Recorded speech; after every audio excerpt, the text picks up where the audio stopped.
అందరికీ వందనాలండి. జకర్యా గ్రంథము 13 అధ్యాయము మొదటి వచనమండి.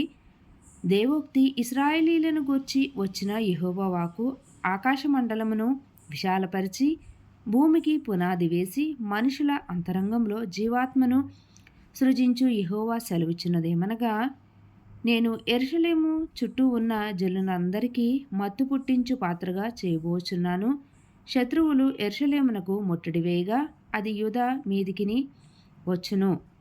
3వ వచనమండి.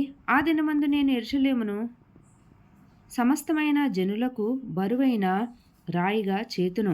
దానిని ఎత్తి మోయువారందరూ మిక్కిలి గాయపడుదురు. భూజనులందరూ దానికి విరోధులై కూడుదురు. ఇదే యెహోవా వాక్కు. ఆ దినమందు నేను గుర్రములన్నిటినీ బెదరును,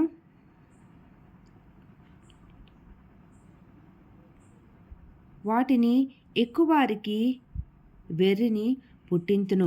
యూదావారి మీద నా దృష్టి ఉంచి జనముల గుర్రములన్నిటికీ అంధత్వము కలుగజేతును. 5వ వచనమండి. అప్పుడు యెరూషలేములోని అధికారులు, యెరూషలేము నివాసులు తమ దేవుడైన యెహోవాను నమ్ముకొనుట వలన మాకు బలము కలుగుచున్నదని తమ హృదయమందు చెప్పుకొందురు. 6వ వచనమండి. ఆ దినమున నేను యూదా అధికారులను కట్టెల క్రింది నిప్పులుగాను పనల క్రింది దివిటీగాను చేతును. వారు నలుదిక్కులా ఉన్న జనములందరినీ దహించుదురు. యెరూషలేము వారు ఇంకనూ తమ స్వస్థలములగు యెరూషలేములో నివసించుదురు. 7వ వచనమండి.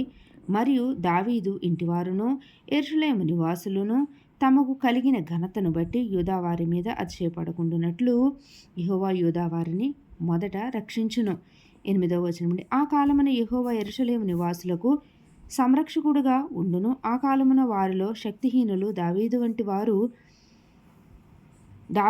వారుగాను, దావీదు సంతతి వారు దేవుని వంటి వారుగాను, జనుల దృష్టికి యెహోవా దూతల వంటి వారుగాను ఉందురు. 9వ వచనమండి. ఆ కాలమున యెరూషలేము మీదికి వచ్చి అన్ని జనులందరినీ నేను నశింపజేయ పూనుకొనెదను.